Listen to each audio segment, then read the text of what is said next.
Forecast. I'm Joseph, the host of the UFC Forecast, and I'm back to give you the early predictions and betting breakdown for UFC 287 Miami. Alex Pereira, Israel Adesanya. They're going to face off for the second time for the middleweight championship. And in the co-main event, we got Jorge Gamebred Masvidal fighting in his backyard against Gilbert Burns. That's going to be a banger fight. First up, I'm going to go over my UFC San Antonio final bet results here. We're only up 0.7 units profit. Holly Holm, she got us a win on the single bets there. Manel Kopp knockout. That was canceled, so unfortunately, I got my money sent back to me. And I ended up betting live with that money that returned to me on Corey Sandhagen decision. Nate Landwehr to win. A little double bet there. And that was 3 units to win 10 units. So that made me profit a little bit of money on UFC San Antonio, but the Platinum Hammer, Chidi Njokuani, he didn't get the knockout, and that hurt me, so I went 3 for 4 on the Platinum Hammer and went 1 for 2 on Knockout Kings. CJ Vergara, he almost lost that fight against Daniel Da Silva, but he got it done at home and got that knockout in the second round after having a very tough first round. And yeah, Chidi, man, like, fuck. He just wasn't throwing enough. Like, if he would have had that knockout, I would have been up a lot of units. And Corey Sandhagen decision, that was easy money. He dominated Marlon Vera. I can't even believe one judge gave it to Marlon Vera. That just blows my mind. Someone should really investigate that. And a shout out to one of our subscribers, Cucumber. He pulled the trigger on Holly Holm decision. Smart man. I had it by knockout. The knockout was close, but decision, that was definitely the way to go. And he double bet it with Corey Sandhagen decision. So he messaged me and told me that he's up big profit, and he said he can't wait for the show this week. So let's get right into it. UFC 287. These are my early predictions. We got 3 fights already flopped, 2 fights flopped, 1 fight canceled. Hopefully we don't have too much of this bullshit. Hopefully none of these fights change up, and hopefully Michael Chiesa can find an opponent. We're going to kick it off with these early prelims here. Jaqueline Amurin, 6-0, coming from the LFA, and she's looking very good. 1 knockout, 5 submissions. I think she's going to get it done on the ground against Sam Hughes, who is 7-5. Not doing great in the UFC either. She's 2-4, but she's tough. She's trained at Fortis MMA. That's a very good gym, but she only has the 1 knockout loss, 1 submission loss, and this girl coming from the LFA, who's undefeated, is a finisher, and she's going to be looking to get it done on the ground by a submission. I'll probably be looking for a prop bet on that, single bet it. It's women's MMA. There could be a finish for sure. Anything can happen. Sam Hughes has pulled through as an underdog. I bet Estela Nunes had $1,000 on it. Sam Hughes came out and won that fight. But I can't see her winning this fight. Like, Jaqueline, she has looked very good. This is going to be a big debut fight for her against a tough opponent, Sam Hughes, but I definitely think she gets it done. And next up, we got Shayilan Nuerdanbieke, and his last fight was against Derek Minner, and that almost fucking ended all of UFC betting there, and it stopped it in a couple states, and the James Krause shit came out. So Derek Minner had a leg injury. He came out, threw a couple leg strikes, got finished in the first round against Shayilan Nuerdanbieke here. And Nuerdanbieke has 19 knockouts, so I was betting knockout anyways, but like right before the fight, the odds went way towards Shayilan, especially for the first round knockout, so something was going on there with Derek Minner's corner and James Krause. But against Steve Garcia now, Garcia is coming off that big win against Chase Hooper, and I had Garcia as my dog of the week. He made me a lot of money there on the knockout too. A lot of people were doubting him. And he's coming in as an underdog again. And he's going to make this a dog fight. He has 10 knockouts, 3 decision wins. So if he's going to get it done, it's going to be a knockout. And I reckon this fight's going to be a knockout. I'm kind of leaning towards a more powerful striker in Shayilan Nuerdanbieke, though. He looked very good against Derek Minner.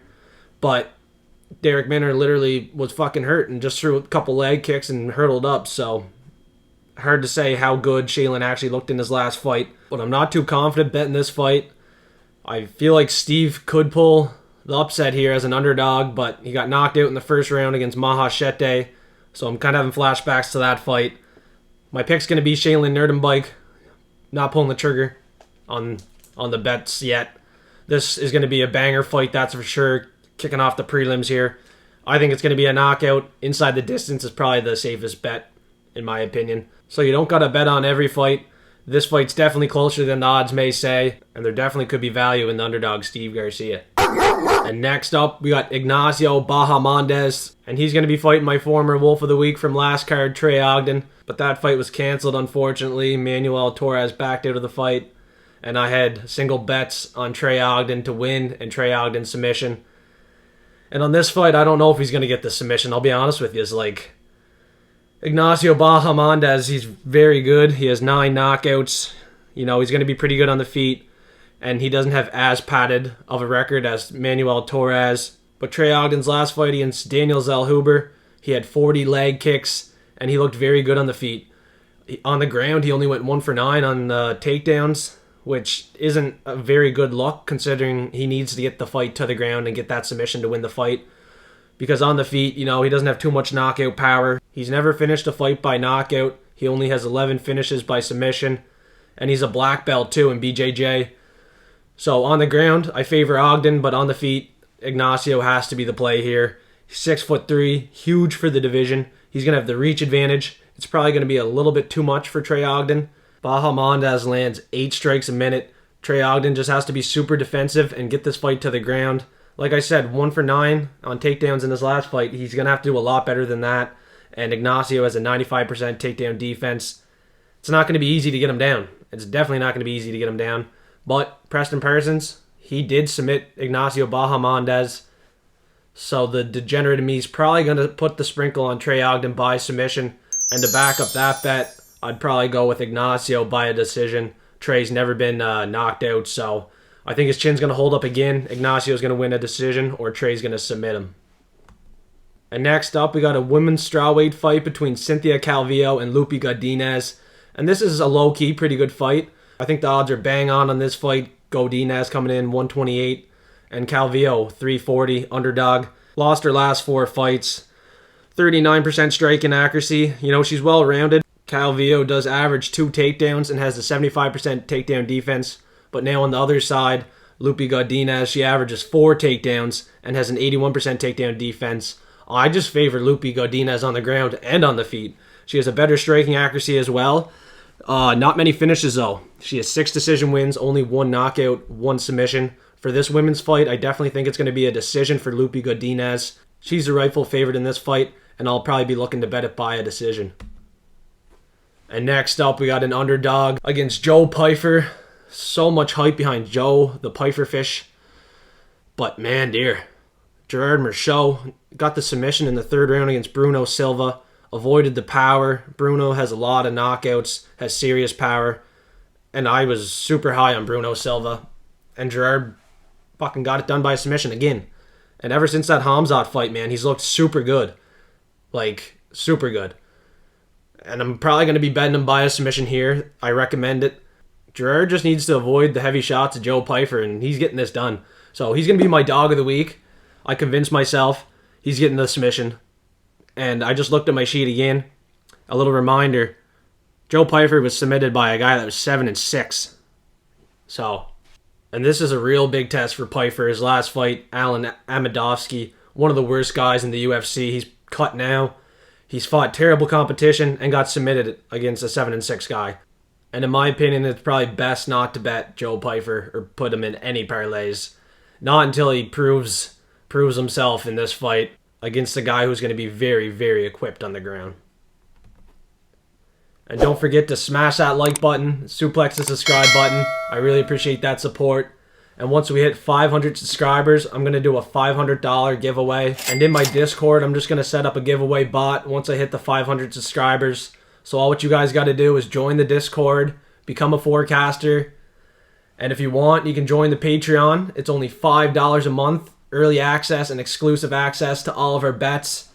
I'm going to stop posting them for free. I'm only going to do maybe 2 free bets a week now.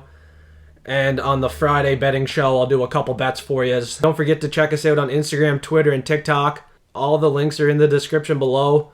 So please, join our Patreon. Go into the Discord. Become a forecaster today. I'm going to make sure to bring the heat in Miami and make sure you guys win some money. Let's kick it off with these prelims now. We got a short notice heavyweight Karl Williams coming in against Chase Sherman. And Chris Barnett, he was going to be my underdog. He was plus 200. And I don't know what happened there. I didn't really look into that yet. But Karl Williams, he's coming in here short notice. Just fought Lucas Brzeski. Looked very good. And I had Karl Williams winning that fight. I said he was going to be the better wrestler and that I'm going to be betting on the wrestlers this year, 2023. And they've been winning, and I'm going to be betting them again. I think he's going to use the wrestling once again to his advantage against Chase Sherman, who's on a very bad run right now, 1-4, his last 5. His only win, it was over Jared Vanderaa, so count it if you want to. He does have 15 knockouts, very durable, 51% striking defense. Yeah, like, Karl Williams should be able to get this fight to the ground, get the control time, get the takedowns. And the odds haven't opened up for this fight yet. It's 4 o'clock on Sunday. I'm assuming Karl Williams is going to be the favorite, and I'll probably be looking to have some action on him for the bets. Right now, I'm leaning a decision win for Karl Williams once again. And next up, we got another women's strawweight fight. Michelle Waterson, Luana Pinheiro, 10-1. She's going to be the much younger fighter here, 29 years old, against 37-year-old Waterson. Waterson, she has looked very good on the feet, outstriking most of her opponents. But Luana has knockdowns in 2 out of her 3 UFC fights. She has a lot of power in her hands. And she wasn't able to get Sam Hughes out of there. Sam Hughes is very tough, like I said earlier.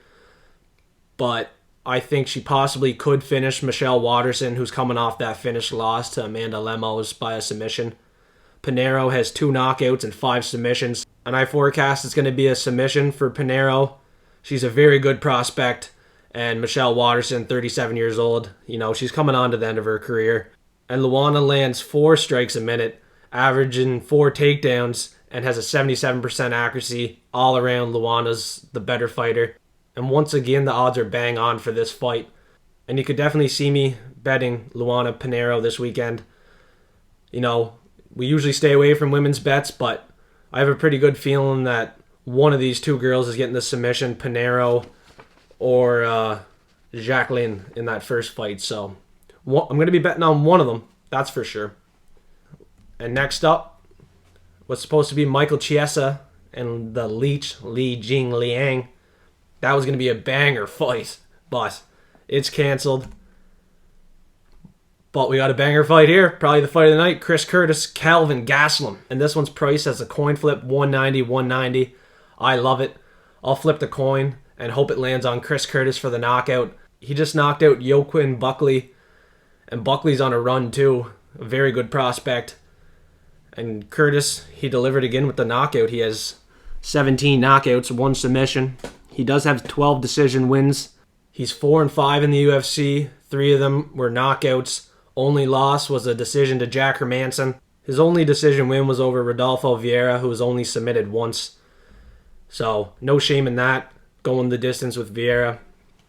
But Kelvin Gastelum, I just question his gas tank at this point. His chin's fading. He's never been knocked out, but I really think he could get knocked out here. Like, Chris Curtis has way too much power, and eventually you're going to get knocked out, I think, Like, just looking at these 2 fighters, you can tell one guy takes it a little bit more serious. Kelvin, he's never been in great shape, to be honest. Like, 41% striking accuracy. Like, on the feet, he's going to be in some deep waters with Chris Curtis. But he fought Jared Cannonier, Izzy, Whitaker. He's never been knocked out, so it could be a decision for Chris Curtis. Be careful with your money. Do your own research. This one's a coin flip. I'm going with Chris Curtis. And I have a feeling these boys are going to come out swinging. I'm calling this one the fight of the night right now. And before we get into the main card, smash that like button. Suplex the subscribe button. I really appreciate that support, everyone. Best of luck on your bets this weekend. And I'm really going to bring the heat here now. Main card, here we go. And kicking off the main card, we got Raul Rosas Jr., 18 years old, 7-0. And he's super dominant on the ground. Submitted Jay Perrin in the first round by a face crank. I predicted Jay Perrin to win that fight, and fucking I look like an idiot because Rosa looked so good on the ground, dominated him. There's no question about it. 18 years old, that doesn't fucking matter. He's the real deal, man. And Christian Rodriguez, he's going to be in for a tough night. I'm going to make the wise pick, and I'm going to bet Rosa Jr. This kid's fire, man. and he knows how to fight. On the feet, though, a little worrisome, but on the ground, he has 5 submission wins. He only has a single knockout. And against Christian Rodriguez, he's going to have to get the fight to the ground. Christian has 3 knockouts and 4 submissions, so all around he's pretty good. He has a 56% takedown defense, and he's been taken down 10 times in the UFC. So I just feel like the UFC is setting this up for Rosas Jr. to come in here, get a takedown, get another submission. So I advise you to bet submission for Rosas Jr. They're lining this one up for the kid. He's going to get it done, and I'm providing you the heat. Let's go. And next up, Kevin Holland, big mouth against Santiago Ponzinibbio. And Kevin's going to bring the heat this weekend. His last fight, Stephen Thompson, the corner stopped it there. He was getting pieced up. But Santiago Ponzinibbio at 36 years old, coming off the knockout win against Alex Morono, that's just not impressing me enough. I don't believe Ponzinibbio is going to have too much fun with the 8-inch reach advantage for Kevin Holland. Kevin Holland, he talked about retiring after the Hamzat fight, and that loss to Stephen Thompson, he didn't look the best. He didn't. So I assume he's going to come out here, put on a great performance. There was a time that he won 4 straight in the UFC. He was taking fights left, right, and center. And hopefully he's going to be a little bit smarter, IQ-wise. Try to take this fight to the ground because he can have some success on the ground too. He has a couple submissions. He has 6 submission wins with the 13 knockouts. Yeah, I just want to see him mix it up with the wrestling. Maybe go for the submission. I really think he can finish Santiago Ponzinibbio at this point. This one's a really fun fight, and Kevin Holland really needs to win here. So Kevin Holland's a pick inside the distance. And next up, we got Rob Font and Adrian Yanez. Yanez, he's on a big win streak. He's won his last 9. He's 6 years younger. And he's pretty well the same fighter as Rob Font. They're both very good strikers. But Adrian Yanez, I feel like 6 years younger, he's going to be a little bit quicker in there. And he's riding the hype off that TKO win over Tony Kelly. I think Adrian Yanez is the rightful favorite in this fight. But there definitely is value in Rob Font. He has a very good output. He has super fast hands. But unfortunately, against a guy younger than him, who pretty well has the same style as him, I just don't think it's a very good matchup for him. And I think Yanez probably wins this one by a decision. Both these guys are pretty tough, and it's definitely going to be a good matchup. Could be fight of the night as well. This definitely has potential for fight of the night. But for the bets, I'm just leaning Yanez money line 157. That's good enough value for me. I think he gets it done. And next up, we got the co-main event. Gilbert Burns, Jorge Gamebred Masvidal, coming in as a $4 underdog in his backyard. And I think Gilbert Burns is going to get the submission. I see people saying Jorge is going to get the knockout. Burns has been knocked out before, but if you watch Burns' last 2 fights, the war with Khamzat Chimaev and then submitting Neil Magny in the first round, you wouldn't be betting against him, man. He's going to get the submission. He's the Brazilian black belt, and Jorge's going to have a tough night coming off that loss to Colby Covington by a decision. Both these guys are getting old. This is the last chance for a title shot for either of them. So I think if Jorge loses this fight, he could be hanging them up.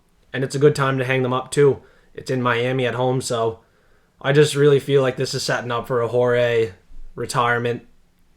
He couldn't get past Colby Covington. He's not going to get past Gilbert Burns. Burns is going to get the submission, probably first or second round. Gilbert Burns via submission. Let's cash it. And now it's time. Getting a little perched. And I think Alex Potan Pereira is going to perch Israel Adesanya once again. Knockout. Let's go. Alex Pereira, he's going to keep the belt. He's going to knock out Izzy once again. All you Izzy fans, it's over. It's over. Pereira's in his head. Already beat him. Already knocked him out. Knocked him out last time in the 5th round. And he just had to turn on the jets and got it done. So I think Pereira is going to be very equipped this time around. He's going to look very good as a champion. And champions that came back to win their belt, the record's only 4 for 13. So I think it's going to be 4 for 14 after this week. Alex Potan Pereira, he could make a jump to light heavyweight. I heard rumors of heavyweight. This guy hits like a fucking steam rolling truck. One shot and it's over. Alex Pereira knockout. He's going to get it done. I know a lot of people aren't going to like me going against Izzy. And I'll tell you what, Izzy was one of my favorite fighters. I thought he would never lose. And then I heard that he lost in kickboxing to this Alex Pereira guy. So then I rewatched the fights, watched some of his highlights, and I was like, shit. Like, if this guy comes to the UFC, he can definitely take Izzy's belt. And fucking 4 fights in, he took his belt. Like, that's insane. He had a title shot after 3 fights. That just goes to show you how much they think of Alex Pereira. And I think he actually is a good champion too, representing Brazil. And last time he came out at the face-offs with a native tribute and the red face paint, that was intimidating as fuck. So if he isn't already in Izzy's head, come face-off time, Pereira's going to get in his head again.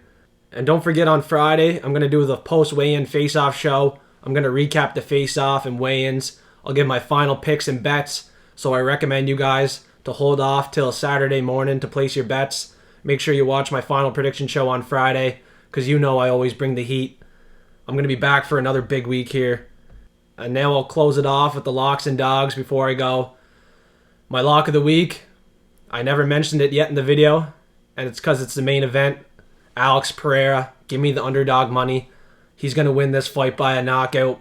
And if he doesn't win it by a knockout, he's going to win it by a decision, because he does have a decision win over Israel Adesanya as well in kickboxing. And Izzy's going to look to keep it at distance, try to dance around, but eventually he's going to get hit with that one shot, strong lean, knockout Alex Pereira once again.